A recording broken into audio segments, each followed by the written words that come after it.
do our best to stay on schedule and see if this system with Skype works. Daniel, can you hear us? Yep. Awesome, we can hear I'm you. here. We can hear you. So you're going to say next, and I'm going to do your projection for you. All right? Everyone, I wish to be there. I'm really sorry. I cannot make it for. I have a medical condition. I have to stay home for a couple days. So I'm sorry to miss this opportunity, but I'm sure we will have more time to talk about it and to continue this project.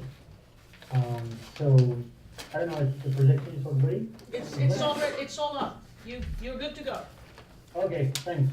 Well, first of all, what's the main purpose of this research? I mean, this research was done with resources of CINCI. Pretty much we obtained all the data and all the information with CINCI, but also we respond to an invitation that Leo and Marta made to us just to try to build a strong case study of coca trends in Colombia.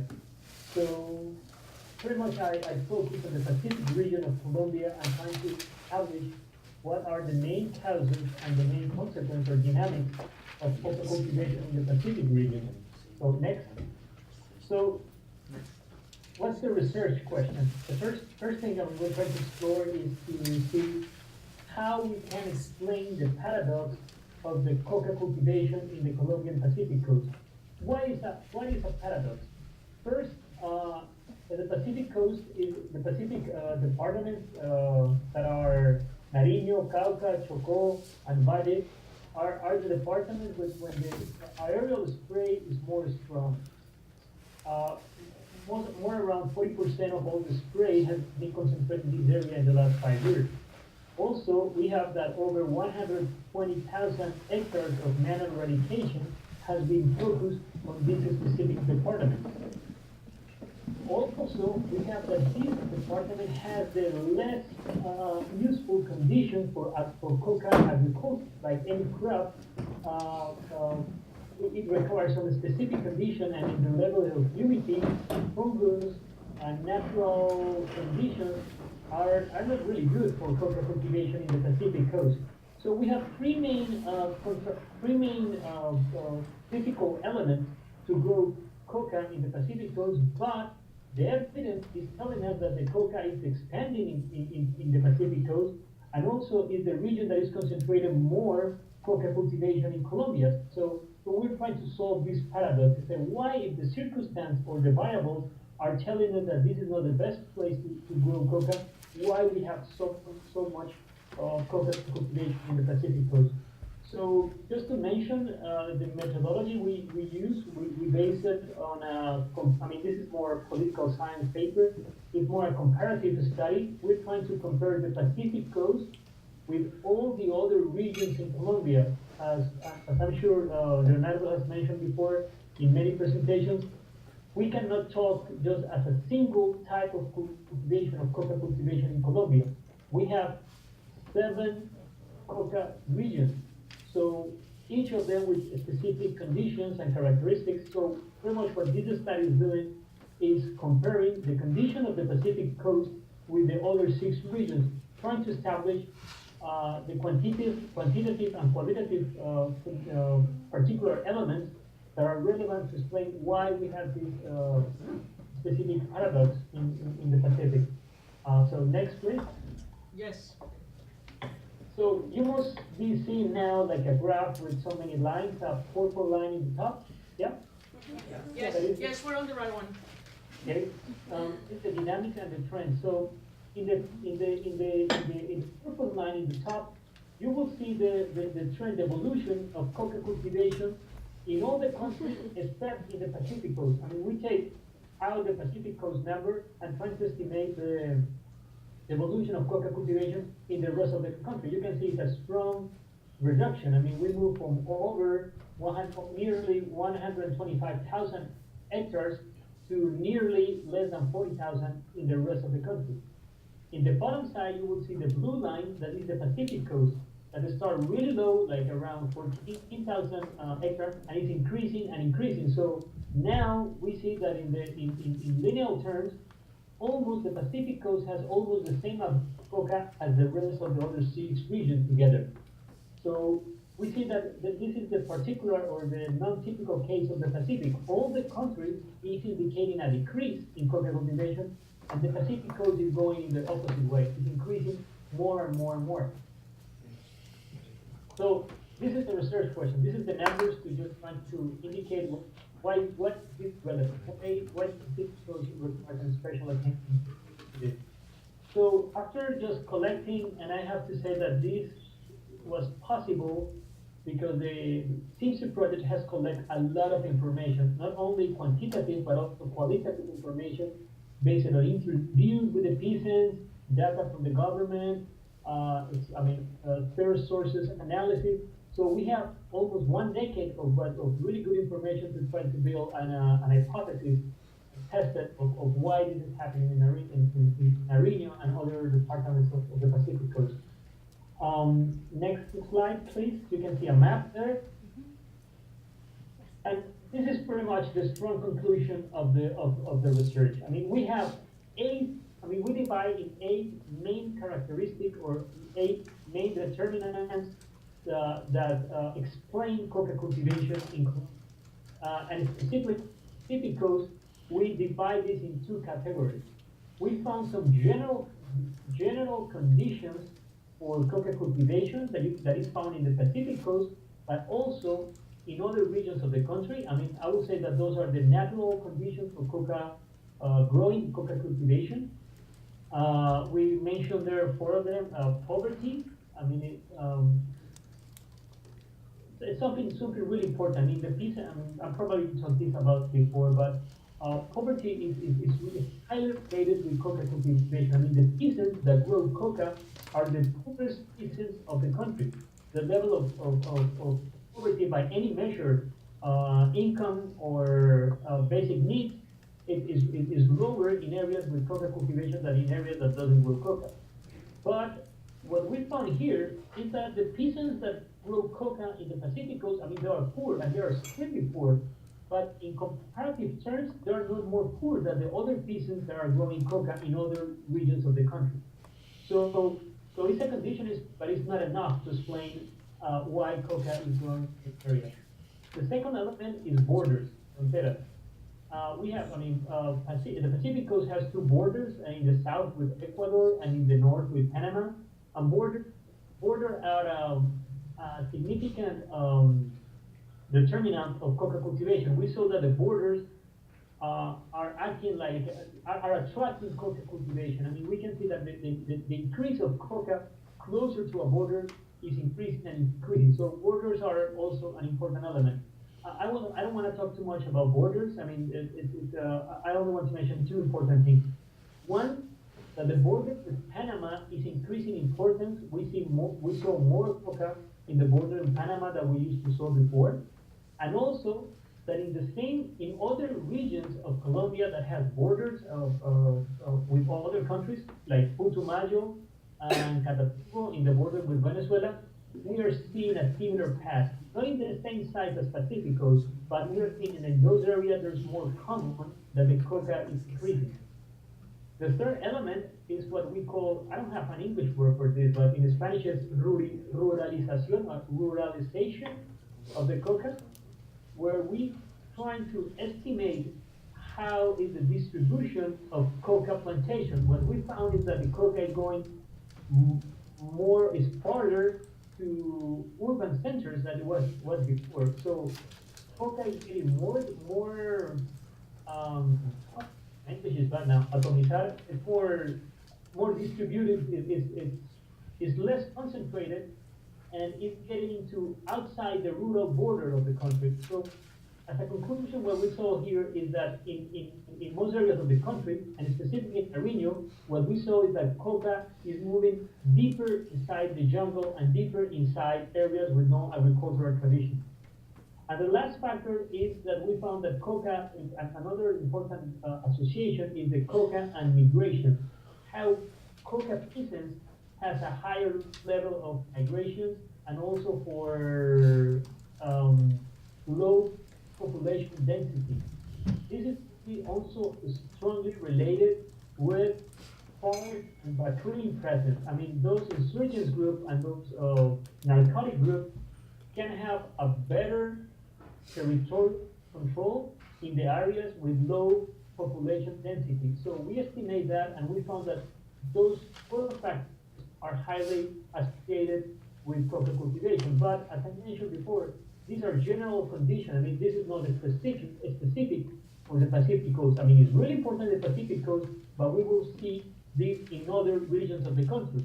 So this is not enough to explain why Pacific coast has a specific or unusual type of evolution on coca cultivation. So we have to go to a more specific conditions, and that's what we build another four categories just to try to find and to track which are the specific conditions of coca cultivations on the Pacific coast. And here's what I want to focus my presentation. I choose three of them because we didn't have much time to talk about all of them.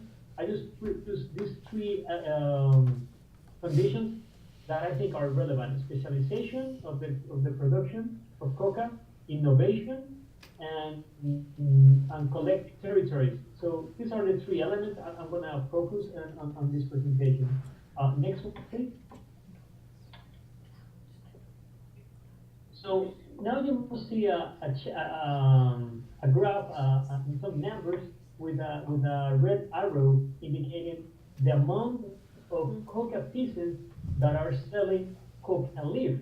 I mean, you can see in the Pacific coast, 78% of the peasants, they sell the coca leaf. They don't sell the coca base, or they don't sell the coca base. If you compare with 33% in Putumayo or 47% in the other regions of the country, that's really, really high. And this is I would say it's a simple process of scale of economy or specialization in the economy in the terms of Adam Smith or whatever classical economy you would like to focus. The reason is how we can explain this is really simple and also very important. The peas that produce coca paste and coca base can make more money than those peasants that only produce leaf. But the peasants produce coca paste in a very low quality and a higher cost of production. So how the system has been adapted is just to pay more money to the peasant to stay and only produce coca leaf. So he sells the coca leaf to another producer that can transform this coca leaf into coca base in a higher level of production and in a better quality, in a more homogeneous or standard base de coca of production. So what we are seeing is that the pieces of the Pacific region are highly specialized in coca leaf, and this is making, I mean, specialization brings a lot of benefits for all the people that is involved in the cocaine chain. So just one example, if we can move to the next slide. In the first part of in the left, you will see this estimation of the relation between how much money makes a peasant that grows coca compared to a peasant that doesn't grow coca in the same region. So we have for the Pacific coast this amazing data that is telling us that a peasant that grows and sells coca leaf makes 5.8 times more money than a peasant that doesn't grow coca. I mean, this is really high in this area, but this is also really different to other coca regions in the country. I mean, we can show that in other regions, the average is that pretty much they're in the same level, or they produce a little bit more. So this average is indicated how profitable is coca compared with other legal agricultural options in this area. So this is a strong, a strong cause to explain why people stay producing coca, even if they only are selling coca leaves, and even if they are exposed to a high risk of spray and eradication, is because they are making almost 6 times more money than if they change in the production. We will see in the right side of the graph, you will see that in this region of the Pacific coast we have this specific condition that the peasants are producing coca in the less effective, in a really ineffective and efficient way. They are producing less coca leaves, but they're much more. So specialization is the only reason that can explain this, I would say, economic paradox that they are producing less, but they are making more money.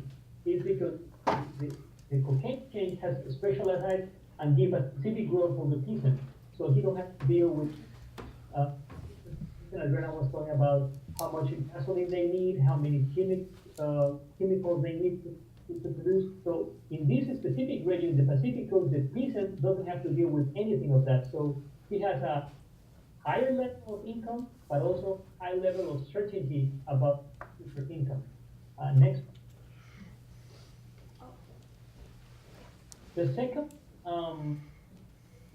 finding, or the second determinant, or specific determinant of coca cultivation in the Pacific Coast, I meant, is innovation.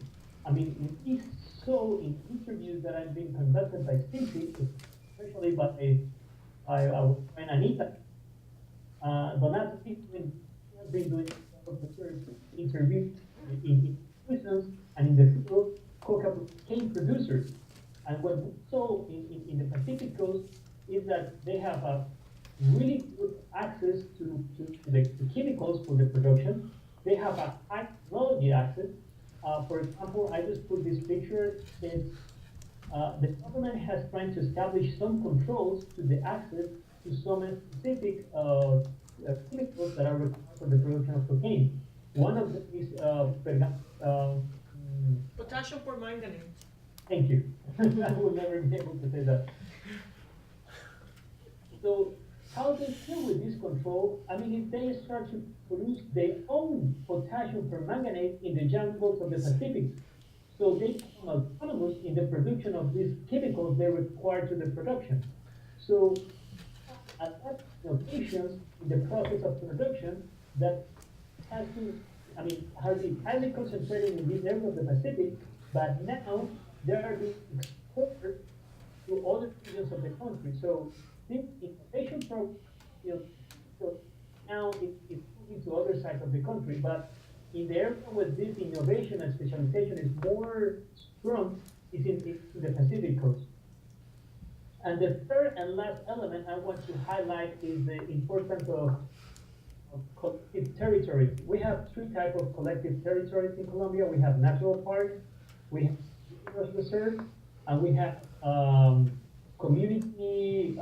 I don't know, for Afro-Colombians, we have some type of collective territories for them that they are protected by specific rights. Nation, the amount of coca in the natural parks is very small in the Pacific region. In the indigenous reserves, it's increasing and it's important very much, but it's really, really important in Afro-Colombian communities. Yeah. The system Colombia pretty much, and you can see in this chat of are we seeing the same? Are you seeing territorios colectivos? Yes, that's what we're seeing. Yeah, we can see that in between 2002 and 2003, there was some specific law decisions to protect the minority rights of this community. Pretty much the type of protection that the government was trying to provide is that any action anti-narcotics, minority, alternative development, social, cultural education, any policy that is related or should be implemented in this area has to be consulted with this community previously as a mechanism to protect them and making them more involved. I think this mechanism as an incomplete mechanism that is really creating more problems than solutions. I mean, it's not that the rights are wrong. I mean, the rights of these communities are really strong and are established in the Constitution. I mean, there's no about right. The problem is how these rights have been implemented, the type of protection that they are trying to do.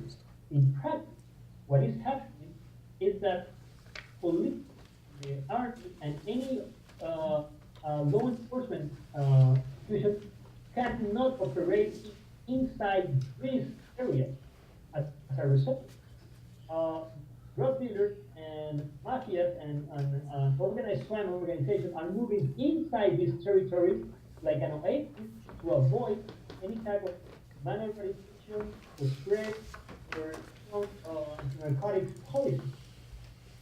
So you can see the evolution of the amount of coca that is growing in this area. So this period of time from 2001 to 2011 has increased time amount of coca that is inside those regions. Now we are around 25% of all the coca that is produced, that is grown in Colombia, is in this collective Afro-Colombian territory. That is only 3% of the territory.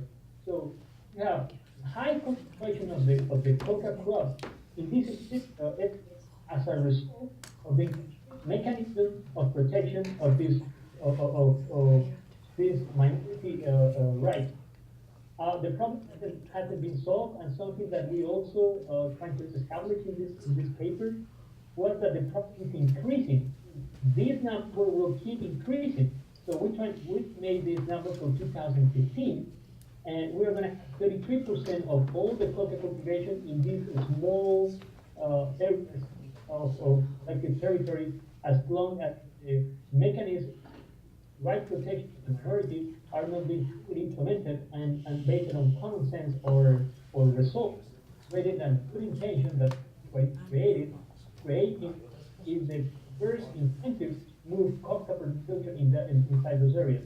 Also, something that is really sad about this is that this increase on coca cultivation is also highly related with homicide and displacement of these minorities in those areas. I mean, this is not only that coca is going there, it's also violence is going there, parties going there, and all the violence. These territories are in high danger.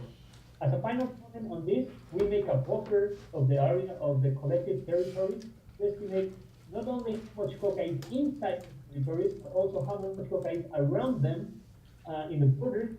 And we found that almost 40% of the coca cultivation in Colombia is in this area, inside or near collective territory. So this third element is a specific vision of the Pacific that is really explain why coca cultivation remains in this area. I mentioned, next slide please. Is that the one with the maps? Two maps there. Yeah. Okay. Things can get even worse. I mean, there you can see in green are the indigenous, in gray are the collective. So I don't know how much you can see, but we can see.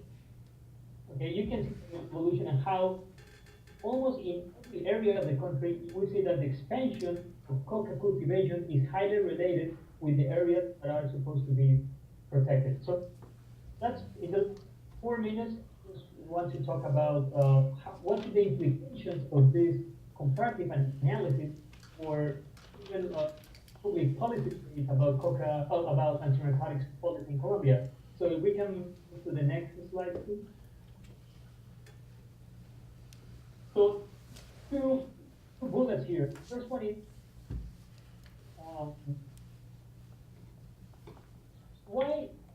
what's the relation between spray and eradication and coca cultivation?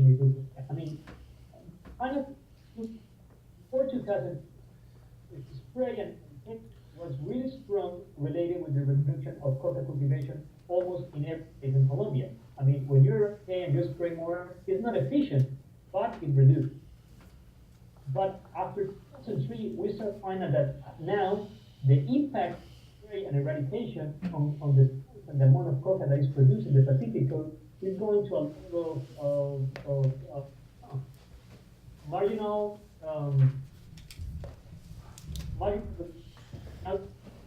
to get input. So this in more spray, less coca is not more true in the Pacific Coast. So we also this that I mean, solution is not to reduce or to cut spray or eradication. It also says we need complementarity of policies for this complex causal condition of in order to find solutions. I mean, only using that unidirectional policy based on spray and eradication, we're going to keep having the results for a long time. So pretty much this is all just to say, as you can see, the strong practices of coca cultivation are more related with production. It's in the production, it's in the transformation from coca leaf to cocaine. The Pacific coast have a specific advantage for specific conditions. I mean, we call these clusters of production that are really strong. Sorry. But the only in process Get closer to the mic. I'm sorry? Get closer to the mic. Okay. Now, what we saw is that the policy is only focused on the first stage of the production, where the Pacific does have a strong specialization, or have a strong capability. The strong capability is in the production process, where the policy is not strongest or and there's no capability. So what we're trying to say in this is that we really need to think on a specific policy, we need to houses and the specific conditions that are meant to the specific risk. And pretty much on time. So next slide, I will be ready for questions. Thank you. Thank you.